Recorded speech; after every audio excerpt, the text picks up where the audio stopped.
and welcome to my session on economics chit chat today. We shall be discussing about a very interesting and an important topic called as the less dependency factor in terms of exports from China. Now, of late, in the India-China relationship from an economic standpoint has become a very important topic. People have been talking about it in all line and length as far as possible. So in today's economics chit chat, I just want to present about this topic, trying to make India more self-reliant and less dependent on China. Now, everybody would like to ask this question: is it possible that without Chinese imports, can we still survive the economy? Why? Because, not to forget, many times if you would have understood or tried to understand, China has been the leading exporter of goods not only for India but for many countries across the globe. So all of a sudden, if we decide that we are going to put an end to the Chinese products, is it possible for our industries to continue forward, to survive and take it to the next level? The answer to the question is a definite yes, but this yes comes on a phased manner, a stage-by-stage manner. So if you look in here, I've tried to list out some factors where I'm going to talk about investments, procurement. I'm also going to talk about innovation and a regional-centric feeling. Now let's start with investment itself. India has been a place for investment in the long run. This is a land of entrepreneurs who have tried to come up on their own, who have come up with a lot of brilliant ideas altogether. Now, if you look at many of the Indian startups, there has always been a Chinese intervention in terms of investment. So the new FDI policy that has been framed by the government of India clearly states that any country that is sharing its border with India, we shall not go in for investment with them, and that is very important. So what we need to understand is that the first thing, to stop the dependency on China and to grow dependent in terms of your own technology, own ideas, become more self-reliant, is to stop the investment coming from the Chinese firms. That would be a very great push. Why? Because moment the investment goes away, the Indian markets would now start looking into private investors within India or probably from countries which are far away from India, so that we can continue developing those organizations or institutions on the whole. The next factor, procurement. Now, if you look at India as a country, we have always worked it out from a cost standpoint of view, whether it be on telecom side or if you look into chemicals or automotive parts. We have always been very concerned about the factor that the automotive parts or any of the parts that we are talking about are cost conscious. We are not here to go in for the expensive products and make the manufacturing even more expensive. So we have always relied on the Chinese government and the Chinese products because they were providing us goods at a very cheaper rate. Now, what is the alternative for this? The alternative for this comes with a very simple thought process where we need to start procuring from the local MSMEs. This is where we need to go back and think about the concept of Make in India.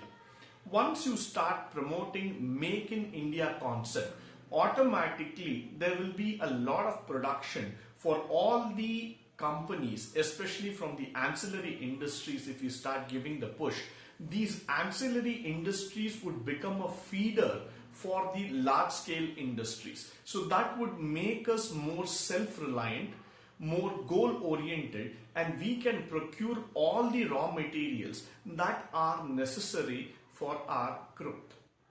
So it becomes very important for us that we start giving that push to the MSME industries on the whole, because that will definitely make India more self-reliant, and that will also start providing a series of employment under various sectors and various schemes altogether. Now, the next part is the innovation. In India, innovation has never been at a lesser phase. We have always been interested, or rather I would say that we have shown our maximum talent and skill in terms of innovation. Even during the COVID-19 situation, India was one among the leading nations to come up with a medicine at a very early stage. Now, how far it was successful and how far it is going to be successful is definitely a matter of debate. But then what we are trying to see, or what we are trying to understand here, is that definitely India is making a rapid stride when it comes to innovation. So we are not short of innovation, but what we are short of is funding those innovations in an appropriate manner. There are very few labs or institutions that are available in India which promote the idea or the concepts of the entrepreneurs. So what happens here is that an idea or an innovation gets killed even before it is being put into practice. So this is the right time for India to start thinking about all those factors where we can start putting our money, where we can start putting our interest on innovation. So if we allow ourselves become internally competitive and give those ideas a thought process, give those ideas a light, a funding, then automatically what happens is that we become the next development center. The R&D culture and the concept starts getting set within ourselves. So that's very, very important. Why? Because if you have to survive in the long run, you need to have ideas that are pulsating, that keeps the nation moving forward. So we need to convert ourselves into a think tank, and we need to fund those ideas with better policies and scheme. Last but not the least, I have included a word called as regional centric. Now, what is this regional centric, or region-based growth?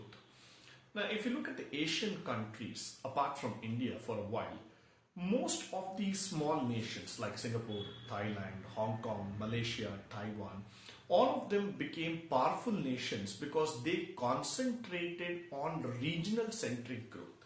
They became the regional powerhouses on a particular sector.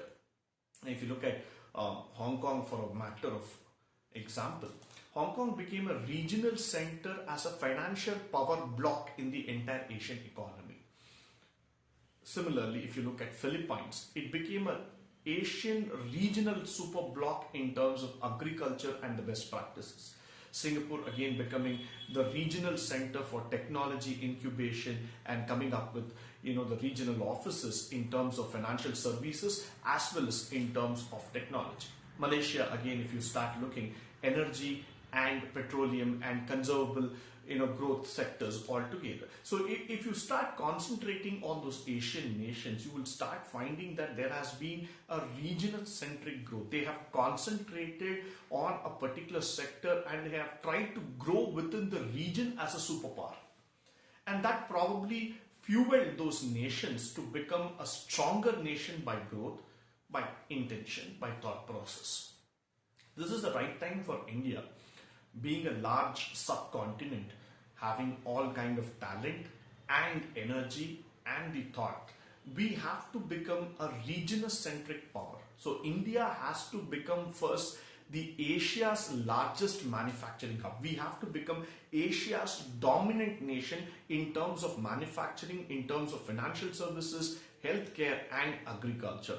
Then automatically our power will be reflected to the Western countries. Then automatically we will also start thinking about becoming from developing country to a developed nation altogether. So this is the first step that we need to start taking in terms of making our country more self-reliant and making our country a step towards progress. Thank you, ladies and gentlemen, for joining me today for this wonderful session. In the coming series, I would be talking about developmental economics, keeping India as an example. So kindly do subscribe to my channel, kindly do visit my page. It will be interesting and we can share our thought process and idea. Until then, goodbye, good luck, and stay tuned with me on Economics Chit Chat. Thank you once again.